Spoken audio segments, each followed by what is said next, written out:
Est-ce que je me suis transformée en guirlande de Noël aujourd'hui? Oui, oui, oui. Bonjour à tous, j'espère que vous allez bien. Alors on continue notre série concernant les calendriers de l'Avent et aujourd'hui on va se concentrer sur le cas du calendrier de l'Avent L'Oréal Paris. Alors je suis très contente de vous retrouver aujourd'hui pour le découvrir avec vous puisque si vous aviez visionné ma série l'année dernière, vous aviez peut-être remarqué que j'avais été très agréablement surprise par son contenu. C'est un calendrier qui en effet ne contient que des full size et qui est hyper rentable. Et apparemment j'avais pas été la seule à l'apprécier puisque j'avais pu recevoir plein de messages me disant que vous alliez ou vous aviez déjà craqué pour celui-ci. Enfin pas celui-ci mais celui de l'année dernière du coup puisque là c'est l'édition 2020. Alors au fond l'idée est toujours la même, découvrir ou redécouvrir une marque et puis se faire un joli cadeau grâce à un coffret qu'on ne retrouve pas le reste du temps. Donc je vais commencer très rapidement par les infos qui concernent ce calendrier cette année et ensuite on va passer à l'unboxing et j'ai hâte de découvrir ce qu'il y a dedans. Allez, c'est parti. Alors l'édition 2020 est déjà disponible, je vous laisserai le lien ci-dessous sous ma vidéo comme d'habitude. S'il y a un bon plan ou autre, je partagerai également ça en barre d'infos. C'est un calendrier qui est proposé au prix de 89 € mais qui a une valeur réelle équivalente à 250 €. Et donc comme je vous le disais, c'est un calendrier 24 cases. Voici comment il se présente. Alors cette année, on retrouve de nouveau ce superbe nœud qui est en fait comme une sleeve en quelque sorte qu'on peut retirer pour ouvrir le calendrier. Il y a du scotch derrière, je vais pas y arriver comme ça. Voilà qui est mieux. Et du coup, la marque a opté pour un design que je trouve très joli, un fond noir étoilé avec une sorte de grande porte et une arche. Et lorsqu'on l'ouvre, du coup, c'est comme si on ouvrait la porte qui se trouve juste devant. L'intérieur est absolument magnifique. On a l'impression d'être entré dans une salle de bal la nuit. Il y a de très beaux chandeliers. Et je ne sais pas si vous avez visionné la série The Crown, mais vous savez à Buckingham Palace, dans les scènes où justement la reine se situe par ici, il y a toujours ces escaliers là et ça me rappelle un peu ce décor. Bon bref, je doute que ce soit ce qu'ils ont essayé de représenter, mais c'est tout, je vais m'arrêter de parler parce que là ça dérape complètement et on va tout de suite passer à l'unboxing. Oh là là, c'est un calendrier, vous savez, il faut tirer une languette et ce sont des cases du coup prédécoupées. J'espère que je vais pas toutes les arracher parce que sinon ça va complètement dégommer le calendrier. Mais bon, premier produit c'est un full size et de toute façon je crois que je vais pas le préciser à chaque fois parce qu'il me semble que dans ce calendrier, dans tous les cas, il n'y a que des full size. Donc je ne connais pas le nom de ce produit mais j'ai l'impression que c'est un rouge à lèvres liquide ou tout du moins une laque à lèvres, quelque chose comme ça. C'est la teinte Be Brilliant 311 et ça commence très très bien puisque c'est une jolie couleur un peu pêche rouge, de quoi pouvoir se maquiller les lèvres pour les fêtes. Deuxième case, après s'être maquillé les lèvres, on a de quoi se maquiller les yeux, même si en toute logique moi je ferais un peu l'inverse mais on s'en moque, personne m'a demandé mon avis. C'est donc le Bombay Eye Full Slash, c'est un mascara de chez L'Oréal qui est relativement récent parce que je crois qu'il est sorti il y a quelques mois seulement. Et celui-ci, est-ce que je l'ai déjà testé? Je ne crois pas l'avoir déjà testé, donc ça va être une découverte pour ma part. Je vous dis ça parce qu'il y a eu tellement de déclinaisons du Full Slash de chez L'Oréal que j'ai parfois un peu de mal à tenir le rythme, mais celui-ci je ne crois pas l'avoir déjà testé. On verra lorsque je découvrirai la brosse, peut-être que je vous dirai « Ah, en fait !» Case numéro 3, je suis très intriguée. Il s'agit de la poudre infaillible, donc la Magic Loose Powder, qui apparemment est une poudre libre fixante universelle qui illumine, lisse et matifie le teint. Je suis très intriguée parce que je l'ai jamais testée celle-ci, c'est généralement le genre de poudre que j'aime bien. Alors, je ne sais pas si c'est ma lumière qui me donne cette impression, mais j'ai comme l'impression qu'elle est légèrement bleue, ce qui est ultra bizarre, mais il faudra que je l'ouvre et que je vous montre.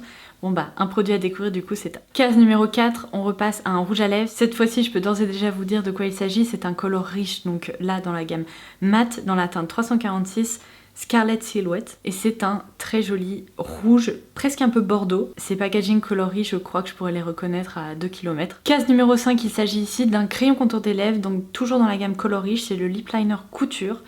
Ici dans la teinte bois de rose, ce qui est un choix plutôt étonnant, sachant qu'on a eu que des rouges à lèvres rouges jusqu'à présent, mais qui sait, peut-être que la tendance va s'inverser. La case numéro 6 c'était immense, je me suis dit une palette. Non, malheureusement c'était pas une palette, c'est un masque visage, donc c'est dans la gamme anti-âge, c'est apparemment le Revitalift Filler enrichi en acide hyaluronique. C'est un masque qui repulpe et lisse instantanément. Ils indiquent également que c'est un tissu ultra fin qui permet d'atteindre même les petites ridules. Écoutez, ça m'intrigue, pour le coup je n'ai jamais testé de masque visage comme ça de chez L'Oréal et j'aime bien faire des masques visage au moins une fois par semaine, donc plutôt sympa. Case numéro 8, je suis absolument ravie parce que je suis une fan d'eyeliner. C'est l'eyeliner matte signature, donc évidemment chez L'Oréal dans la teinte noire. La plupart des eyeliners ont un fini satiné ou légèrement glossy et celui-ci fait partie des rares à avoir un fini ultra mat, donc c'est hyper pratique les jours où j'ai envie peut-être d'un cat-eye un peu plus traditionnel. Et bien il est génial, en plus le pinceau est assez fin, je vais vous montrer, je m'en suis déjà servi donc je le connais.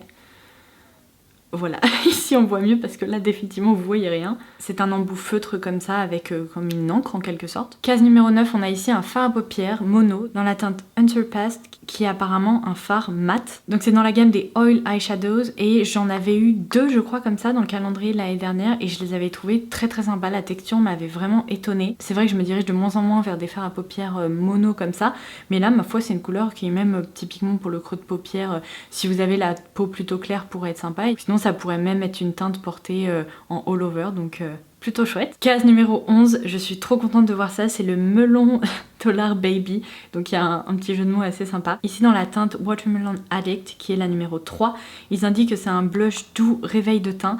Alors celui qu'on avait eu l'année dernière dans le calendrier, je crois que de mémoire, je l'avais pas trouvé si génial que ça parce qu'il était un peu orange doré et du coup j'avais eu beaucoup de mal à m'en servir parce que moi vous savez les reflets dorés sur mon teint c'est vraiment pas ça, hein, ça ne me va pas. Mais du coup là je vais l'ouvrir parce que je ne peux pas résister, déjà parce qu'il y a un motif de pastèque donc...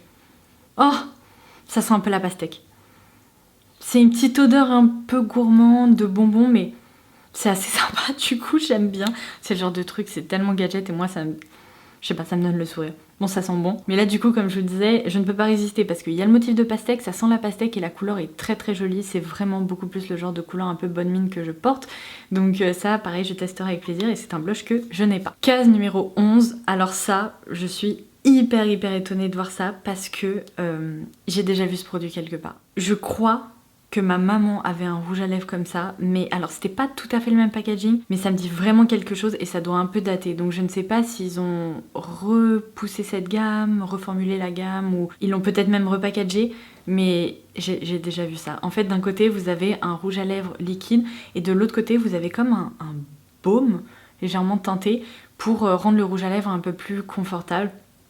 Oh mon dieu, les souvenirs là qui ressurgissent, incroyable. Franchement, je crois que j'ai pas vu un truc comme ça depuis que j'étais au lycée, quoi.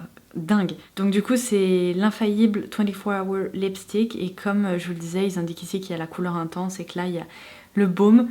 Waouh. En tout cas, la couleur est super jolie. C'est la teinte 404 Corail Constant et ça m'a l'air d'être vraiment une jolie teinte, donc j'essaierai ça avec plaisir et ça me rappellera des souvenirs. J'ai dû prendre quelques minutes là pour me ressaisir parce que c'est dingue, vous voyez à quel point le maquillage, pour moi, il y a un attrait vraiment émotionnel, ça me rappelle tellement de souvenirs, j'associe certains produits de maquillage à certaines époques de ma vie ou à certaines personnes et vous voyez, typiquement une terracotta de Guerlain, pour moi, c'est ma maman et ça sera toujours ma maman parce que c'est un de ses produits préférés et... bref. Bon, on va tout de suite passer à la suite parce que là ça va pas du tout le faire, j'avais pas du tout prévu ça. Donc case numéro 12, c'est un produit capillaire, ça va, on s'éloigne du maquillage. C'est le sérum lissage de rêve, donc longueur XXL. C'est un produit anti-frisottis, anti-électricité statique et protection chaleur. Donc ils indiquent même que c'est pour les cheveux longs et rebelles.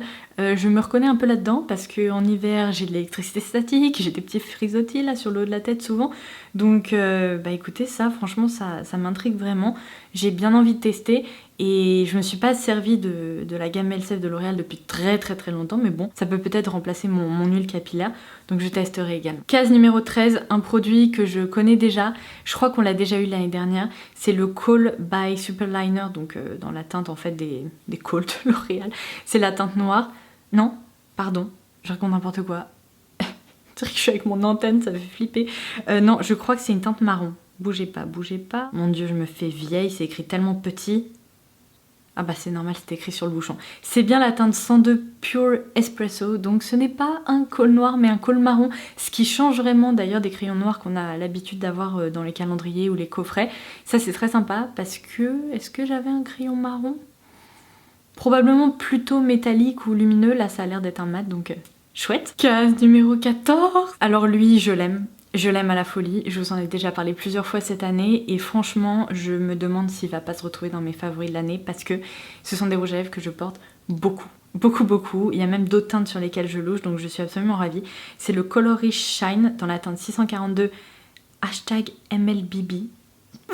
je n'ai jamais vu cette teinte, donc c'est une découverte. Ces petits baumes sont incroyables. C'est vraiment un hybride entre un baume à lèvres et un rouge à lèvres. Ça donne un aspect ultra shiny sur les lèvres. Ça donne vraiment un côté gloss sans être collant. C'est confortable, c'est joli, ça sublime les lèvres. Bref, c'est tout ce que j'aime. Pour moi, ce sont des dupes typiquement des rouges Coco Flash de Chanel ou bien des nouveaux, vous savez, rouges à lèvres Fenty. Ça, c'est hyper proche. Ça coûte une fraction du prix et ils sont géniaux, donc je les aime à la folie. Et dans la case numéro 15, il y a un produit pour les sourcils, c'est le Plump & Set Brow Artist. Donc apparemment c'est un sérum qu'il qualifie de renforçateur de sourcils, donc je ne sais pas, je pense qu'il doit faire tenir les sourcils et peut-être même en quelque sorte les faire pousser, ça je ne veux pas m'engager, mais en tout cas si c'est tout simplement un mascara transparent pour les sourcils, je m'en sers tous les jours, donc plutôt cool. Et celui-ci je ne le connais pas, c'est pour ça que j'adore les calendriers de l'Avent, j'ai l'impression d'avoir un gros coffret qui me permet de découvrir plein de trucs, de me diriger vers les marques qui me plaisent, d'avoir un assortiment de produits hyper variés. Voilà, d'où vient ma passion pour les calendriers de l'Avent. Donc case numéro 16, alors c'est une CC crème, évidemment toujours de L'Oréal. Alors je ne peux pas vous dire c'est magique parce que vous n'allez rien comprendre. Le nom du produit, je ne peux pas formuler cette phrase.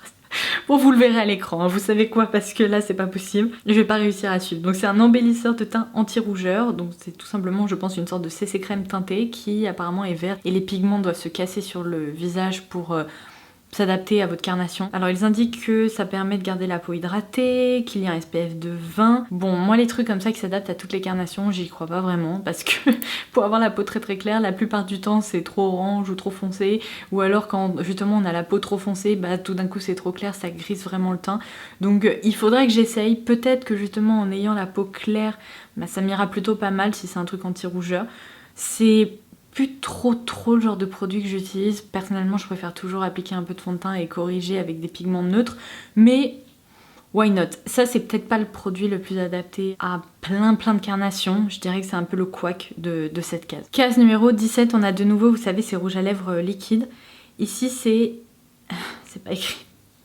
Donc c'est la teinte Hyrule, donc la teinte 105.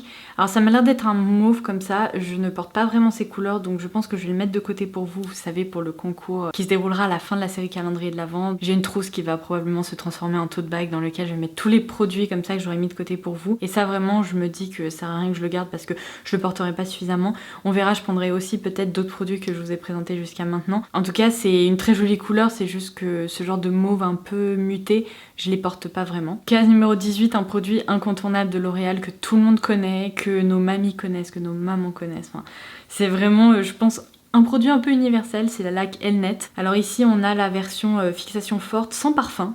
Je n'ai jamais testé la laque Elnet sans parfum parce que pour moi, la laque Elnet sans la laque. Et là, ils ont opté pour un système de micro-diffusion. Alors, je suis intriguée parce que comme je vous le disais, j'ai jamais testé la version sans parfum. C'est un format compressé, donc assez pratique. Ça peut être pratique à glisser dans sa trousse de toilette aussi. Et la laque, pendant les fêtes, on en a quand même besoin pour réaliser de jolies coiffures. Case numéro 19, le retour des fards à paupières mono, ici dans la teinte Stunner. C'est un fini satin. La teinte a l'air jolie, c'est un rose doux. Sachant qu'il y a des reflets un peu mauve, finalement ça permet presque de créer un look un peu monochrome avec ça sur les lèvres et ça sur les yeux. Case numéro 20, encore un rouge à lèvres, décidément on aura eu plusieurs rouges à lèvres. Ici dans la teinte 303 rose tendre, donc là c'est un color riche classique, qui n'est pas mat, qui n'est pas shiny, c'est vraiment la gamme crémeuse en fait. Et apparemment c'est un rose. La case numéro 21 qui est juste ici, qui est assez grande m'a encore joué des tours. J'ai cru que c'était une palette, je sais pas pourquoi je veux une palette, la dingue. Mais du coup c'est un masque capillaire, alors ça pareil, j'ai jamais testé.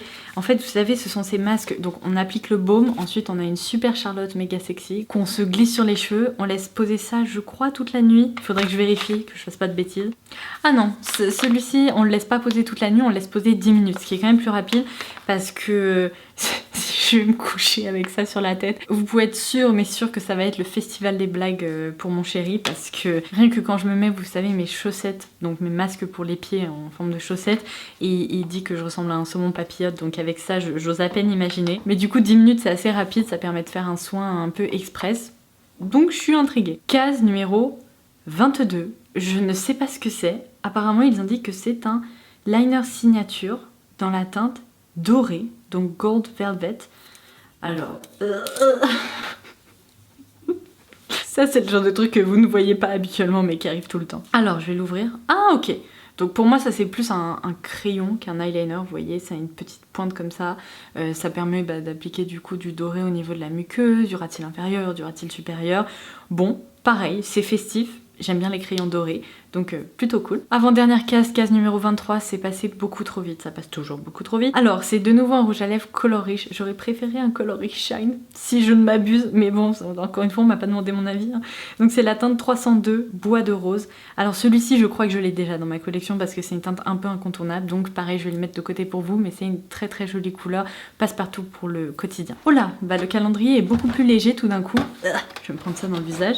On va ouvrir la case numéro 24 ensemble pour terminer cette vidéo. Oh non, j'allais dire je m'en suis pas trop mal sortie, j'ai pas déchiré de case et tout et là ça commence. Ouh, mais on termine très très bien. Regardez-moi ce travail, toutes les autres cases je m'en suis à peu près sortie et celle-ci, elle est toute floppy, là je viens de l'arracher. Oups. Alors, trop contente, c'est le mascara Lash Paradise que j'aime beaucoup, qui est extra. J'adore sa brosse, j'adore son rendu sur les cils. Et là du coup ça fait quand même quelques mois que je m'en suis pas servie parce que je suis tombée amoureuse du mascara. Vous savez, Sephora Size Up Waterproof. Ça va me faire plaisir de le redécouvrir. Là, je ne sais pas pourquoi c'est une édition limitée qui est apparemment décorée avec des petits pois. Mais j'ai déjà testé et approuvé et je ne peux vous en dire que du bien. Et voilà, on en a terminé avec le calendrier de l'Avent, l'édition 2020 de L'Oréal. J'espère vraiment que ça vous aura plu. Pour info, petit sneak peek de ce qui va arriver, je vais vous proposer une autre vidéo concernant un calendrier de l'Avent L'Oréal mais multimarque en fait, puisque cette année il y a un calendrier de l'Avent dédié à L'Oréal Paris, mais il y a aussi un calendrier comme je vous le disais avec d'autres marques. Cette vidéo arrivera très prochainement, mais pour revenir à celui-ci, eh bien ma foi, tout comme l'année dernière, je suis hyper convaincue, je trouve que la sélection est géniale. C'est quand même super d'avoir autant de produits full size. Alors ça, je sais que c'est une mono-utilisation, c'est pas un full size comme on l'entend, mais il y a quand même une majorité de produits en format vente. À part la CC Crème, c'est vraiment la caisse qui m'a un petit peu dérangé entre guillemets. Tout le reste, je trouve ça hyper varié, hyper sympa. Il y a des incontournables chez L'Oréal et du coup le contenu est vraiment au top, comme l'année dernière j'ai envie de dire. Et voilà, j'espère vraiment que cette vidéo vous aura plu, qu'elle aura pu vous être utile. N'hésitez pas à me dire ce que vous avez pensé de ce calendrier en commentaire ci-dessous et n'hésitez pas également à vous abonner si ce n'est pas déjà fait. C'est gratuit, il suffit de cliquer sur le bouton s'abonner ci-dessous et ça vous permettra de ne louper aucune de mes futures vidéos et notamment les autres vidéos qui vont arriver dans la série calendrier de l'Avent. Sur ce, je vous embrasse très très fort et je vous dis à très vite.